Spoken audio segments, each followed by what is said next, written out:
Olá, amigos e irmãos, graça e paz do Senhor sobre a vida de cada um de vocês, passando aqui neste dia 27 de abril de 2024, um sábado quente em Ribeirão Preto, uma manhã ensolarada, com probabilidade de chuva de apenas 1%, portanto, não deve aparecer a chuva, a umidade relativa do ar está em 65% e a temperatura hoje deve subir até os 34 graus, segundo os termômetros. Vai ter aí 38, 39 de sensação térmica e hoje pela manhã tivemos 20 graus, logo pela manhã 20 graus em Ribeirão Preto de mínima, então a amplitude está em 14 graus, né? Entre a mínima e a máxima, 14 graus. Portanto, é muito complicado para o pessoal que está aí com problema respiratório, problema pulmonar, né? Vocês que estão aí com rinite, sinusite, problemas de pneumonia, problemas respiratórios, vias superiores, vias inferiores, tudo inflamado, né? Garganta inflamada. É o clima do outono dando as suas caras aí no norte do estado de São Paulo. É aqui a região sudeste do Brasil, Ribeirão Preto. É de onde nós falamos neste exato momento. Passando daqui para poder falar com você, então, que o outono brasileiro está aí e já vem chegando, diminuindo as mínimas logo pela manhã e as máximas no meio da tarde ainda continuam altas. Mas não se engane, vai ficar por um tempinho, mas daqui a pouco ela começa a diminuir. Vai chegar aí no mês de maio uma frente fria e que deve derrubar as temperaturas também. Passando daqui para poder falar de um versículo com você, um versículo que está no livro das Crônicas, Crônicas no capítulo, segundo livro das Crônicas, no capítulo 20, versículo 17, diz assim: quando os encontrarem, vocês não precisarão lutar, fiquem parados ali e verão como o Senhor salvará vocês. Povo de Judá e moradores de Jerusalém, não se assustem, nem fiquem com medo. Marchem contra os inimigos amanhã, pois eu, o Senhor, estarei com vocês. É a palavra do segundo livro das Crônicas, no capítulo 20, verso 17. O livro das Crônicas, alguns estudiosos aí, disse que quem escreveu foi realmente Esdras, tá? Mas, e que foi escrito aí entre 500, 400 anos antes de Cristo aí, que é o quinto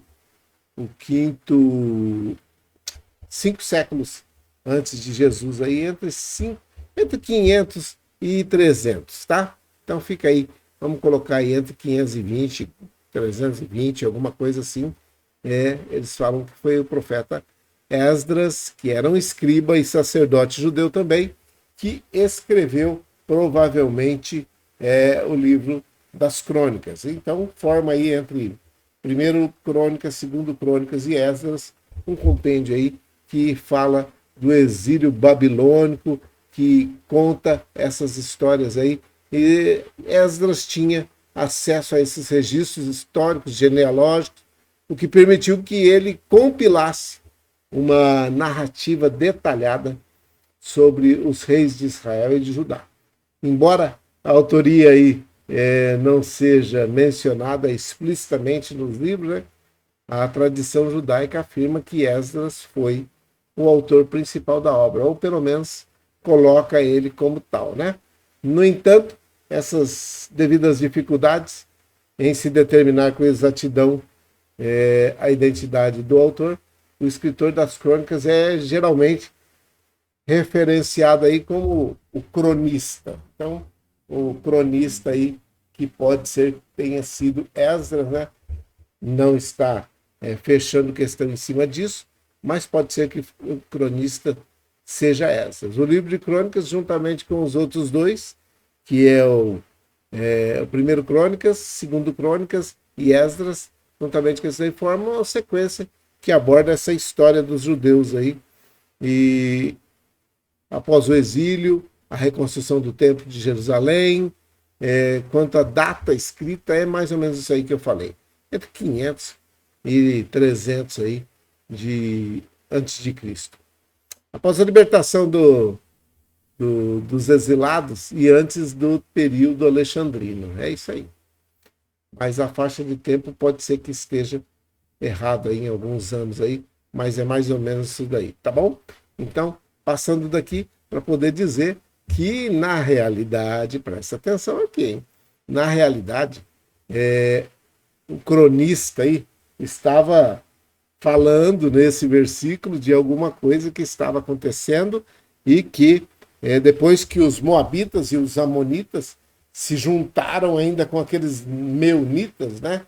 E entraram em forças, juntaram as suas forças para guerrear contra Josafá, e o rei Josafá resolveu fazer alguma coisa que muitas vezes nós esquecemos de fazer.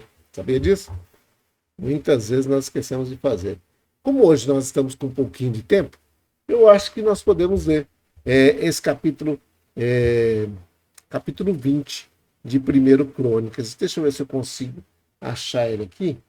Ele é grande, ele é meio extenso, mas eu acho que se lermos os primeiros versículos do capítulo 20, vai dar para você ter uma ideia. Então vai dar para ter um panorama daquilo que está lá colocado no livro das Crônicas, no segundo livro das Crônicas, né?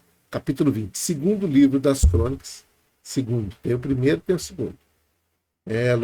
Logo depois dos reis, né? Reis, Crônicas. Então, vamos ver se eu consigo colocar aqui. Beleza, está aqui, ó.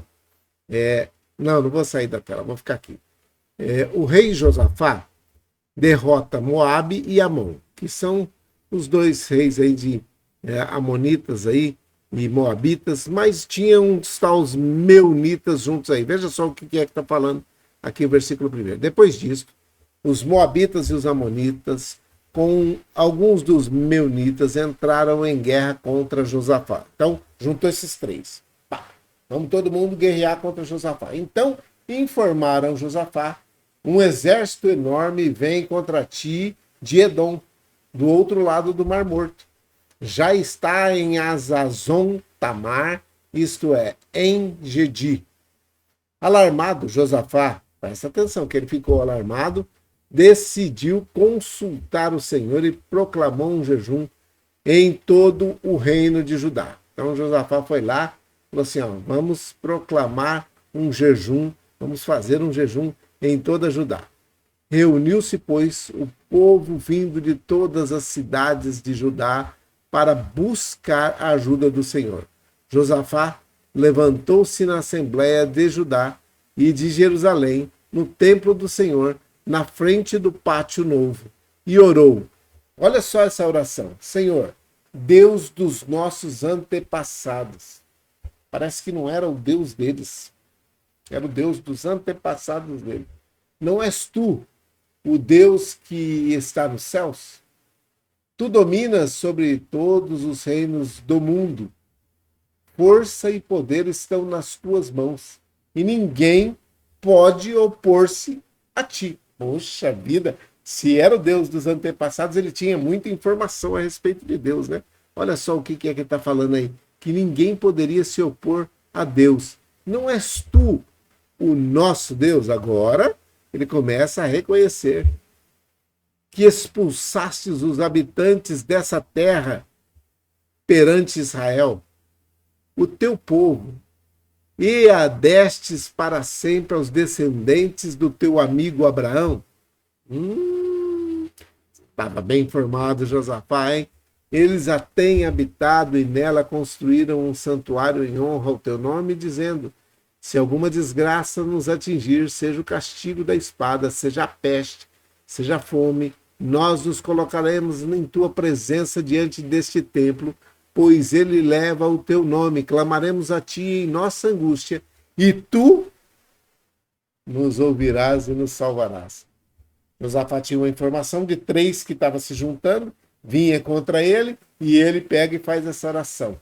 Mas agora estão aí estão os amonitas, moabitas e habitantes do monte Seir, cujos territórios não permitisses que Israel invadisse, quando vinha do Egito. Por isso os israelitas se desviaram deles e não os destruíram.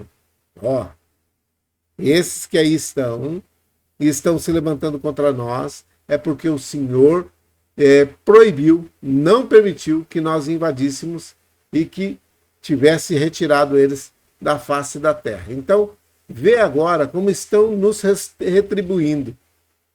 Eles são ingratos. Ao virem expulsar-nos da terra que nos destes por herança.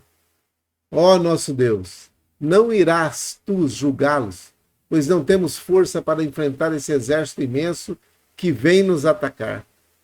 Não sabemos o que fazer, mas os nossos olhos se voltam para ti. Puxa vida, Josafá estava voltando realmente para poder falar com o Senhor. Todos os homens de Judá, com suas mulheres e seus filhos, até os de colo, estavam ali em pé diante do Senhor.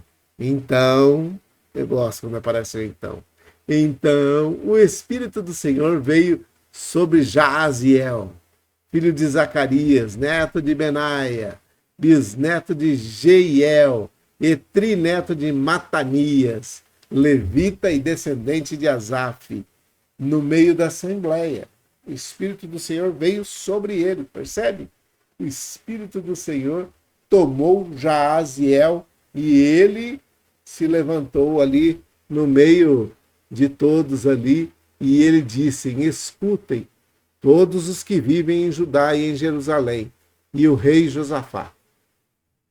Assim diz o Senhor a vocês: não tenham medo, nem fiquem desanimados. Eles estavam amedrontados, desanimados, por causa daquele grande exército, moabitas, amonitas e meunitas que vindo ou tinham informações que esse povo vinha para cima deles. Então estavam com medo, estavam desanimados por causa desse exército enorme. Tem problema. Nós identificamos que realmente o exército é enorme, pois a batalha não é de vocês, mas de Deus. Puxa vida. Amanhã desçam contra eles. Eis que virão pela subida de Ziz, e vocês encontrarão no fim do vale. Vocês os encontrarão no fim do vale, em frente ao deserto de Jeruel. Aí vem o versículo 17 que nós já lemos, né? Vocês não precisarão lutar nessa batalha. Tomem suas posições, permaneçam firmes e vejam o livramento que o Senhor dará, ó Judá e ó Jerusalém. Não tenham medo nem desanimem. Saiam para enfrentá-los amanhã e o Senhor estará com vocês. Esta palavra, irmãos, ela pode trazer aqui amigos, vocês que estão aí num leito de hospital, você que está desanimado, está com medo do que vai acontecer, quem sabe nesse momento você está pensando em algumas situações que podem acontecer, quem sabe um diagnóstico que não foi muito favorável, mas eu quero dizer para você que Deus não se esqueceu de você. Se você fizer igual Josafá fez, você vai ter sucesso naquilo que você está tentando fazer nesse momento. Presta atenção que Josafá, ele fez algumas coisas.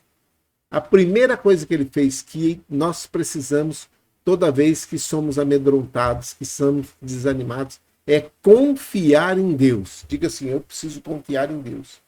O texto enfatiza que confiança em Deus Josafá tinha e muito. Como líder, encorajou o povo a confiar na intervenção divina.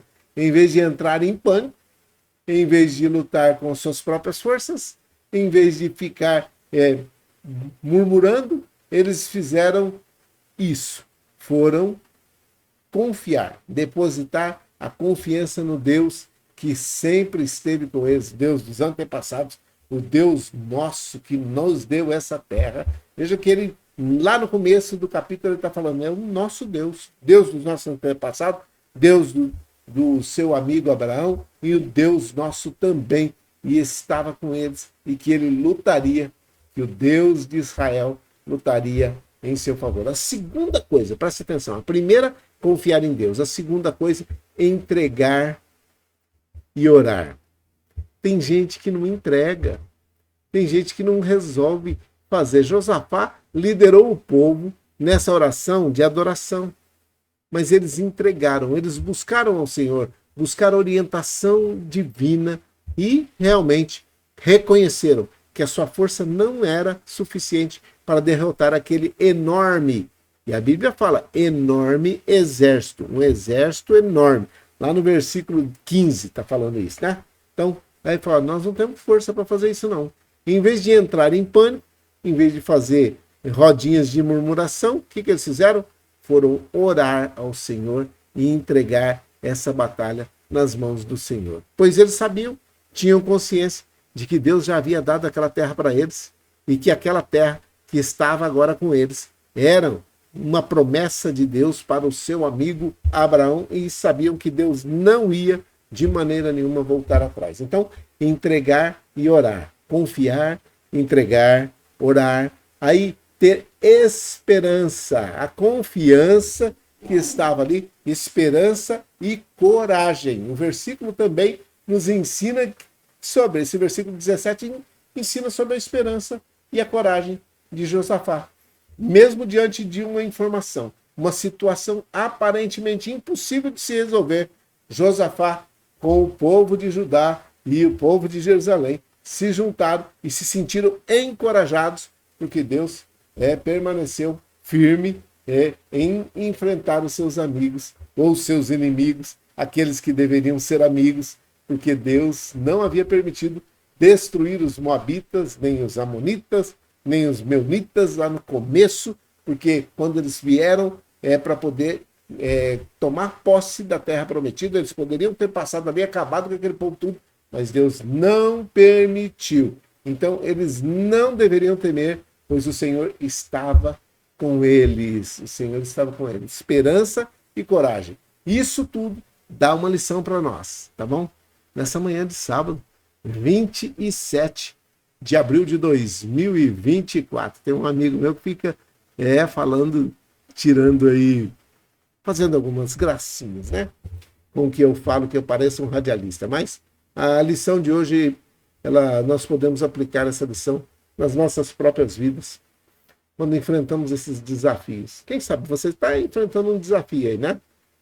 Quem sabe você identificou igual Josafá que não tem. É impossível você vencer com a sua própria força. Quem sabe é impossível a tecnologia da medicina resolver essa situação. A capacidade dos homens chega no limite, mas Deus não chega no limite do seu problema. Deus está além do limite do seu problema. Quando enfrentamos desafios, irmão, nós podemos confiar em Deus, buscar a sua orientação, enfrentar as situações com esperança e coragem, ou reunir numa roda e começar a murmurar. Por quê? Ai, meu Deus, já viu aquele que vive chorando? Ah, céu, só mundo cruel. Então, Deus é o nosso defensor, sim, e está conosco em todas as batalhas que enfrentamos. Mas muitas vezes nós paramos no meio do caminho, antes de chegar no lugar onde deveríamos reconhecê-lo como Deus, como Senhor, como Todo-Poderoso, como Deus dos nossos antepassados, como Deus de Abraão, de Isaac e de Jacó, o Todo-Poderoso, Criador dos céus e da terra. Quando nós nos esquecemos disso, nós nos reunimos em rodinhas para poder murmurar e dizer que está tudo muito ruim, está tudo muito complicado. Mas o nosso Deus é o nosso defensor e Ele vai nos ajudar a enfrentarmos as nossas dificuldades, as nossas batalhas. Em resumo, preste atenção aqui. Em resumo, de 2 Crônicas 20 e 17, nos lembra da importância de confiar em Deus, orar e enfrentar nossos medos com coragem, sabendo que Ele está conosco. Tá bom? Então, fica aqui a palavra de hoje, um pouco mais extensa do que a de ontem, né?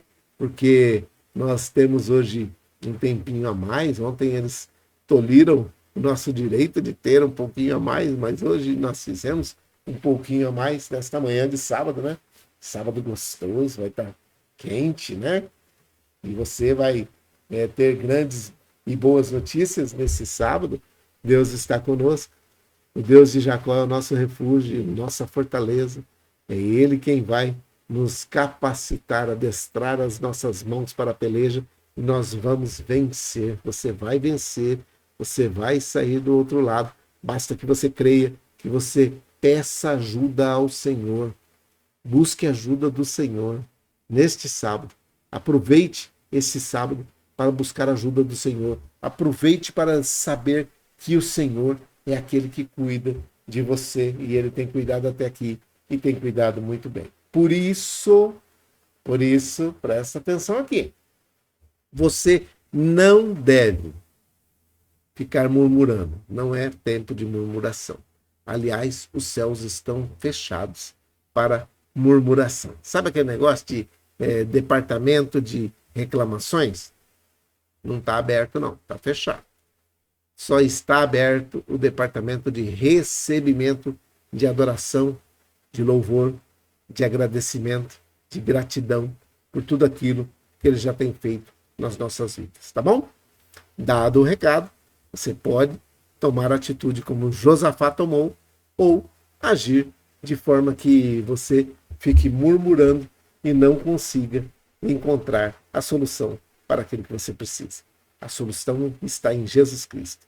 Aceitar a Jesus Cristo como o único, suficiente Salvador da sua vida é a solução, tá bom? Não existe outra salvação. Não existe outra opção. Não é opção. É, na realidade, o único caminho. Eu sou o caminho, a verdade e a vida. Ninguém, ele disse, ninguém vem ao Pai se não for por mim. Não tem outro caminho. O caminho é Jesus. Você precisa aceitá-lo e você precisa ter o perdão dos seus pecados, tá bom?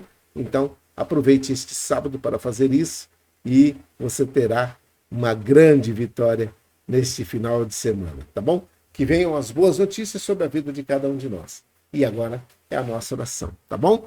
É você que está aí esperando uma visita hoje, nesse sábado, que vai ser quente, né?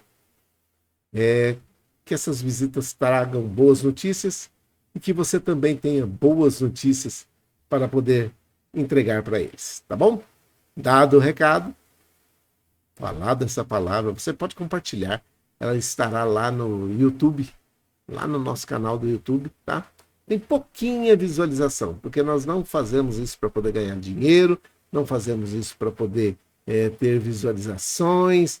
Nós queremos atingir pessoas. Se uma só ouvir a palavra e aceitar a Jesus, para mim já está de bom tamanho, tá bom? Mas se mais pessoas aceitarem, fico muito mais feliz também, tá bom? Que maravilha! Então, se você está entregando a sua vida ao Senhor, você pode fazer essa oração comigo nesse momento. Fico feliz. Amém. Vamos lá. Vamos orar? Desculpa, emocionei. Pai, em nome de Jesus, o teu filho amado. Quantos nesse momento estão angustiados? Cheios de problemas, cheios de dificuldades, cheios de diagnósticos. Diagnósticos que os médicos, com toda a sabedoria, eles promovem, eles entregam, mas nós sabemos que a última palavra vem do Senhor.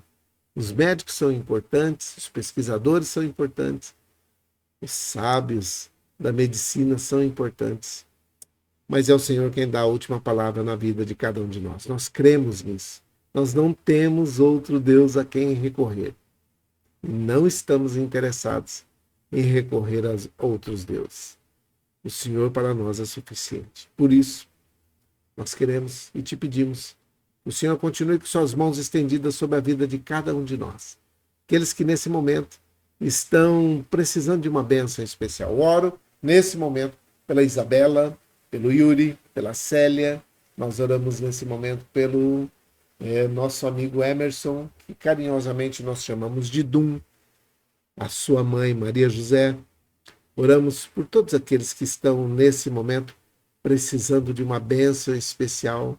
A avó Hilda, a Viviane, filha da Selma e do Geninho, que também recebem as nossas orações nesse momento. A avó Luzinete, a avó Teresa, que todos eles tenham uma bênção especial.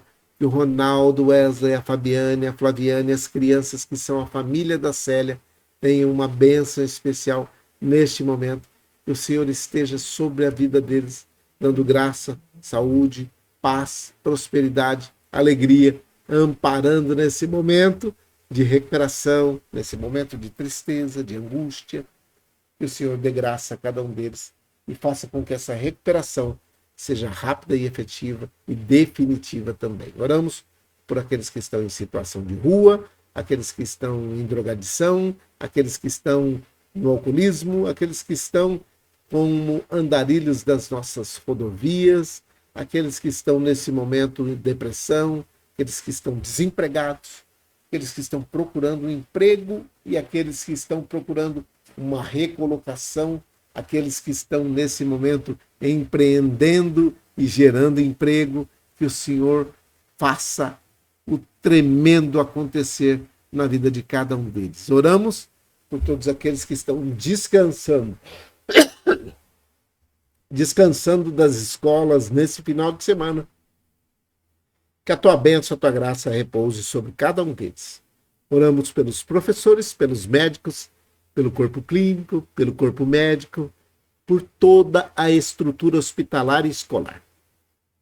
Oramos também por todos aqueles que estão nos asilos, nas casas de repouso, nas creches de idosos, que eles tenham uma bênção especial, que façam e tenham boas amizades, que tenham amigos sinceros, parentes queridos, que possam levar e trazer boas notícias e levá-los também para participar de um final de semana em família, com toda a graça que vem diretamente do Senhor. Nós abençoamos a cada um deles, todas as famílias aqui representadas nesta live, aqueles que estão nos hospitais, nas UPAs, nas UBSs, nos pronto-socorros, aonde quer que tenha alguém precisando da tua bênção, que o Senhor estenda suas mãos e faça o melhor na vida de cada um deles. Repreenda essa enfermidade, repreenda esse devorador, repreenda esse inimigo que está atuando na vida desta pessoa. É a minha oração, é a nossa oração. Com perdão dos nossos pecados, em nome de Jesus, o teu filho amado. Amém e amém. Que o Senhor te abençoe e te guarde. Que o Senhor faça resplandecer o seu rosto sobre ti e tenha misericórdia de ti. Que o Senhor sobre ti levante o seu rosto e te dê a paz. Um grande abraço a todos vocês. Fiquem em paz com Deus. Até mais tarde, se o Senhor assim permitir, 27 de abril de 2024. Um grande abraço. Deus abençoe. Bom dia, bom sábado, um final de semana repleto de boas e grandes realizações e notícias. Deus te abençoe.